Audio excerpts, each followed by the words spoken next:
تو دنیا میں چند لمحوں کے لیے ہم رکے ہیں. کوئی 60 سال کے لیے رکا ہے، کوئی 70 سال کے لیے رکا ہے، کوئی 50 سال کے لیے، کوئی 20 سال کے لیے، کوئی 40 سال کے لیے. کسی کے 40 سال بیت گئے، کسی کے 50 سال بیت گئے، کسی کے 20 سال بیت گئے. تھوڑی دیر کے بعد دوپہر کٹ جانی ہے، سایہ جو ہے وہ ختم ہو جانا ہے، اٹھ کے پھر کوچ کرنا ہی پڑنا ہے. تو قبل اس سے چونکہ یہ 60 سال، 6 سال، 50 سال، 20 سال، 40 سال، یہ ہمارا اس درخت کی چھاؤں کے نیچے بیٹھنا ہے. اور اس کے بعد ایسی زندگی ہے، ایسی لمبی زندگی، نہ ختم ہونے والی زندگی. یوم حشر ایک دن جو ہے 50,000 سال کا، 50 سال کا نہیں، 100 سال کا نہیں، 50,000 سال کا ایک دن. اور یہ ساری دنیا 60 سال کی، یہ ساری زندگی جو ہے وہ 50 سال کی، 60 سال کی، 70 سال کی. اس میں بھی پہلے 8-10 سال بچپن کی مدہوشیوں میں گزر گئے، کچھ بڑھاپے کے دھکوں میں گزر گئے. دن میں 8 گھنٹے سوئے تو زندگی کا تیسرا حصہ یہ گزر گیا. 45 سال زندگی ہے تو 15 سال یہ نکل گئی، 10 سال بچپن کے نکل گئے، 5 سال بڑھاپے کے دھکے نکل گئے. روز ایک دن میں کتنی مرتبہ واش روم میں جانا پڑتا، آدھا گھنٹہ بھی لگا رہے ہیں روز کا، تو روز کا یہ بھی نکالو، کتنی زندگی بچتی ہے. میرے ایک دوست نے اندازہ لگایا 13 سال بچتی ہے. 13 سال کے لیے، 15 سال کے لیے، 14 سال کے لیے اپنے رب کو ناراض کیا ہوا ہے. یا ایھا الانسان ما غرک بربک الکریم. آواز آئی، اے انسان اپنے کریم رب کو چھوڑ دیا تم نے. 70 ماؤں سے زیادہ پیار کرنے والا. ماں پیار کرتی ہے، بہت پیار کرتی ہے، لیکن مالک کے پیار کا مقابلہ ہی نہیں ہے. ماں اولاد سے اتنا پیار کرتی ہے، اس کے لیے دکھ جھیل لیتی ہے، تکلیفیں گوارا کر لیتی ہے. میں آپ سے پوچھتا ہوں کہ ماں اولاد سے اتنا پیار کیوں کرتی ہے؟ آپ کا ایک ہی جواب ہوگا کہ ماں نے بچے کو جنم جو دیا ہے. تو میرے اس جملے پہ اگر غور کرو اور میں تقریر ختم بھی کر دوں تو آپ کے آنے کا اور میرے آنے کا مقصد پورا ہو جائے گا. یہ جملہ اگر آپ سمجھ جائیں، جس ماں نے جنم دیا ہے وہ اتنا پیار کرتی ہے، جس رب نے خلق کیا ہے وہ کتنا پیار کرتا ہے. ماں نے جنم دیا ہے، خلق نہیں کیا، تخلیق نہیں کیا. جنم دینے والی کا پیار کسی ترازو پہ نہیں تولا جا سکتا، تو جس نے خلق کیا ہے وہ کتنا پیار کرتا ہے. تو ماں کی گود چھوڑ کے بچہ بھاگ جائے تو ماں کہتی ہے پتر آجا، اتنی ٹھنڈ کہیں نہیں ملے گی، اتنی گھنی چھاؤں کہیں نہیں ملے گی، آجا میری باہیں تیرے لیے کھلی ہیں. تو مالک کی دہلیز چھوڑ کے بندہ بھاگتا ہے تو ذرا اس کی آواز بھی دیکھو، یا ایھا الانسان ما غرک بربک الکریم. او بھاگنے والے آجا پلٹ کے، تیرا رب بڑا ہی کریم ہے. مجھے بتاؤ بھاگنے والوں کو کوئی یوں بھی آواز دیتا ہے؟ کبھی آپ نے پولیس کو مجرم کا تعاقب کرتے دیکھا ہوگا، لیکن یہ دیکھیے بھاگنے والے کو جو اللہ کے در سے بغاوت کر کے بھاگ رہا ہے، چھوڑ کے بھاگ رہا ہے. شیطان نے جس کو اغوا کر لیا ہے اور بھاگ رہا ہے اس کی دہلیز سے، مسجد کے قریب ہوتے ہوئے بھی 5 گانا صدائے دل نواز آتی ہے، حی علی الصلاۃ، حی علی الفلاح، لیکن یہ نیند کے خراٹوں میں ہوتا ہے. میرا رب اسے بھی کہتا او بھاگنے والے آجا، میں تیرا رب لگتا ہوں، دیکھ میرا تیرا گوڑا رشتہ کتنا ہے، آجا پلٹ. آنا تو نے ہے ہی، پھر جو کفن میں منہ چھپا چھپا کے آتا پھرے گا، کھلے منہ آجا. پھر جو تجھے لوگ کندھوں پہ اٹھا کے لائیں گے میرے حضور، بہتر نہیں ہے اپنے قدموں سے چل کے آ جا، میری رحمت کے دروازے تیرے لیے کھلے. ما غرک بربک الکریم. ماں میں عموم ہے. اہل علم علماء یہاں جو یا طلباء بیٹھے ہیں درس نظامی کے، وہ جانتے ہیں ماں میں کیا حسن ہے. ما غرک، وہ کون سی شے ہے جس نے تجھے مغرور کر دیا؟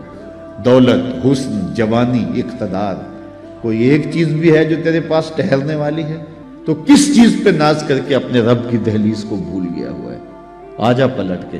کبھی آپ نے دیکھا ہو کوئی نالائق بچہ گھر چھوڑ کے بھاگ جائے تو وہ تو شاید کسی کے برتن ہوٹل پہ مانج کے اپنے پیٹ کی آگ بجھا رہا ہو، لیکن ماں کے حلق سے نیچے لقمہ نہیں اترتا. ماں نہ کچھ کھاتی ہے نہ کچھ پیتی ہے، اور باپ بھی بے قرار ہوتا ہے. پوچھتے پھر نالائق کدھر چلا گیا. اخبارات میں اشتہار چھپتے، آپ نے بھی دیکھے ہوں گے، اس نام کا بچہ، رنگ سانولا، لباس اس طرح کا، وضاقت ایسی، اٹھنے بیٹھنے کا سٹائل یہ، اتنے دنوں سے گھر سے گم ہے. اگر کسی کو ملے تو اس نمبر پہ، اس ایڈریس پہ اطلاع کرے، اتنا انعام دیں گے. اور نیچے لکھا ہوتا ہے نوٹ، اگر وہ خود پڑھے تو واپس آ جیسے کچھ نہیں کہا جائے گا۔ تو میں جب بھی یہ اشتہار پڑھتا ہوں تو میری نظر اس آیت پہ رکتی ہے۔ رب بھی کہہ رہا ہے یا ایھا الانسان ما غرک بربک الکریم، او بھاگے ہوئے انسان آجا پلٹ کے تیرا رب کریم ہے، کچھ نہیں کہے گا۔ آجا پلٹ کے، اس کی رحمت کے دروازے کھلے ہیں۔ مجرم جب بھاگتا ہے تو واپس آتے ہوئے وہ ڈرتا ہے کہ کیا سلوک ہوگا، لیکن یہ دہلیز ایسی ہے، مجرم بھاگ گیا ہے، اس کی رحمت آوازیں دے رہی، آجا آجا پلٹ کے، میری رحمت کے دروازے کھلے ہوئے ہیں۔ اور پھر اتنا کرم ہوتا ہے، اتنا کرم ہوتا ہے، جب بندہ اس کے حضور واپس آتا ہے اللہ گناہوں کو بدل کے نیکیوں میں تبدیل کر دیتا ہے۔ کتنی کرم نوازیاں ہیں، تو کتنا بد نصیب ہے جو اس کی دہلیز پہ نہیں آتا۔ ہم تو مائل بکرم ہیں، کوئی سائل ہی نہیں، راہ دکھلائیں کسے رہ روے منزل ہی نہیں، جلوائے طور تو موجود ہے کوئی موسیٰ ہی نہیں۔ تو اس کی رحمتیں آوازیں دے رہی، یا ایھا الذین آمنوا اتقوا اللہ، اے ایمان والو اللہ سے ڈر جاؤ، وَلْتَنْظُرْ نَفْسٌ مَا قَدَّمَتْ لِغَدٍ، اور ہر جان دیکھے اس نے آنے والے کل کے لیے آگے کیا بھیجا ہے۔ میں دنیا کے مختلف ممالک میں جاتا ہوں، ابھی میں جو ہے وہ گھر نہیں آیا، میں سری لنکا سے سیدھا کراچی اور وہاں سے پشاور اور آپ کے پاس آ گیا، تو وہاں میں جہاں بھی جاتا ہوں تو ایک بات ضرور کہتا ہوں دوستوں کو، پاکستان سے گئے ہوئے لوگ ہوتے ہیں تو میں ان کو کہتا ہوں کہ تم یہاں 3-3 2-2 4-4 مرلے کے گھروں میں رہ رہے ہو، اور ایک کوارٹر کے اندر میں دیکھتا ہوں کہ 15-15 نوجوان رہ رہے ہوتے ہیں۔ تو میں کہتا ہوں پاکستان میں اگر میں کبھی آپ کو ملنے جاؤں آپ کے علاقے میں تو آپ کی 5 کنال کی 4 کنال کی کوٹھی ہوتی ہے، اور وہاں آپ سال میں صرف 1 مہینے کے لیے جاتے ہو، اور یہاں آپ جو ہے وہ 11 ماہ رہنا ہوتا ہے، اور یہاں ایک چھوٹے سے کوارٹر میں 15 لوگ رہ رہے ہو اور کھانا بھی خود پکا رہے ہو، تو یہاں آپ گھر کیوں نہیں بناتے؟ تو وہ کہتے ہیں حضرت آپ جانتے ہیں یہاں ہم نے کون سا بیٹھ رہنا ہے، اصل ہم نے وہاں پلٹ کے اپنے ملک ہی جانا ہے نا، تو اس لیے ہم نے وہاں کے لیے انویسٹمنٹ کیا، یہاں سے کماتے ہیں وہاں بھیجتے ہیں۔ میں نے کہا یہی مثال دنیا اور آخرت کی سمجھ لو، یہاں سے کمائی کرو اور جنت کے لیے وہاں محل بناؤ، یہاں جیسے بھی گزرے گی گزری جائے گی، اصل زندگی آخرت کی زندگی۔ اس لیے خندق کھودتے صحابہ کو دیکھا تو پیار آیا تو یہی کہا، اے اللہ زندگی تو آخرت کی زندگی ہے، میرے انصار کو بھی بخش دے، میرے مہاجروں کو بھی بخش دے۔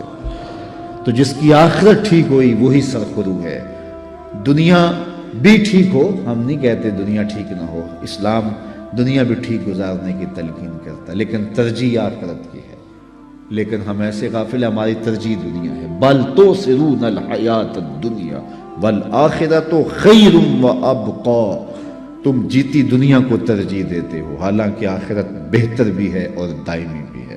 وہ نہ ختم ہونے والی زندگی ہے، یہ ختم ہو جانے والی، یہ خواب ٹوٹ جائے گا۔ مجھے بتائیے، آپ میں سے 70-80 سال کے بوڑھے لوگ بھی بیٹھے ہیں، اور 30-35-40 سال کے جوان بھی بیٹھے ہیں، 16-17-18 سال کے نوعمر بھی بیٹھے ہیں۔ سب مجھے بتائیے جن کی 40 سال یا 50 سال یا 60 سال زندگی گزری، تو وہ بتاؤ کہ کیسے گزری، کتنی دیر لگی؟ تو سب کہیں ایسے ہی گزر گئی، چٹکی میں گزر گئی۔ یہ کل کی کہانی ہے، ہمیں دیہات کی گلیاں دکھائی دے رہی ہیں، وہ کاغذ کی کشتی، وہ بارش کا پانی، وہ کل کی کہانی ہے، وہ مٹی کے گھروندے، وہ بچپن، ابھی کل کی کہانی، ننھی سی ایک لکیر ہے اور ہم یہاں آ کھڑے ہوئے۔ تو میں کہتا ہوں کہ 60 سال گزرتے پتہ نہیں چلا تو آگے 60 سال تو نہیں ہے، 40 سال گزرتے خبر نہیں ہوئی تو آگے 40 سال تو نہیں ہے۔ تو جب وہ گزر گئے اور ایسے گزر گئے، باقی 2 سانسیں ہیں یا 2 سال ہیں یا 20 سال ہیں یا 30 سال ہیں، تو وہ بھی ایسے ہی گزر جائیں گے۔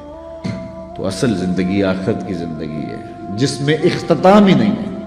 کہتے ہیں جنتی جنت میں جا کے ایک ہی خوف، ایک ہی خدشے میں ہوں گے، کہیں موت نہ آ جائے، یہ منظر بدل نہ جائیں، اور جہنمی جہنم میں جا کے ایک ہی امید ہوگی انہیں، کاش کہ موت آ جائے تو جان چھوٹ جائے۔ پھر مینڈے کی شکل کے اندر جو ہے وہ حشر کے میدان میں موت کو لایا جائے گا، جنتی جنت سے اور جہنمی جہنم سے دیکھ رہے ہوں گے، اور پھر مینڈے کی شکل میں لائی ہوئی موت کو ذبح کر دیا جائے گا۔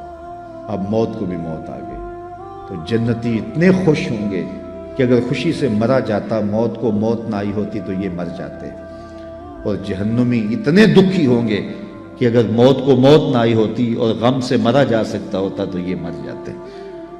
ایک ابدی زندگی ہے جو نہ ختم ہونے والی ہے، اور یہ زندگی بکھر جانے والا خواب ہے۔ تو میں سمجھتا ہوں اس سے بڑا جو ہے وہ احمق نہیں ہے جو اپنی آخرت کو برباد کرتا ہے۔ تو سورۃ الاعلیٰ کے اندر خاص طور پہ یہ بات کہی گی، بل تؤثرون الحیاۃ الدنیا والآخرۃ خیر وابقی ان ھذا لفی الصحف الاولی صحف ابراہیم وموسیٰ۔ کہا یہ صرف ہم نے قرآن میں بیان نہیں کیا، یہ حضرت ابراہیم، حضرت موسیٰ پر جو صحیفے اترے تھے، یہ کہانیاں ہم نے وہاں بھی لکھی ہیں، انسان کو بتایا ہے، اس کو معاد کی خبر دی ہے، دنیا کی بے ثباتی کی کہانی بتائی ہے، تو وہ اس دنیا میں رہ کے اپنی آخرت کی طرف توجہ دے۔ یہ بوائی کا موسم ہے، آخرت کٹائی کا موسم ہے، تخم عمل ڈالے، محنت کرے، گوڈی دے، جڑی بوٹیاں تلف کرے، اپنے عمل کی بہتریاں کرے، آنسوں کا چھڑکاؤ کرے، تہجد کے سجدے نصیب ہوں، 5 گانا نمازوں میں کوتاہی ممکن ہی نہ ہو۔ ہمارے بزرگ فرمایا کرتے تھے، سونے سے قبل 5 انگلیاں بھی گن لیا کرو، 5 نمازیں بھی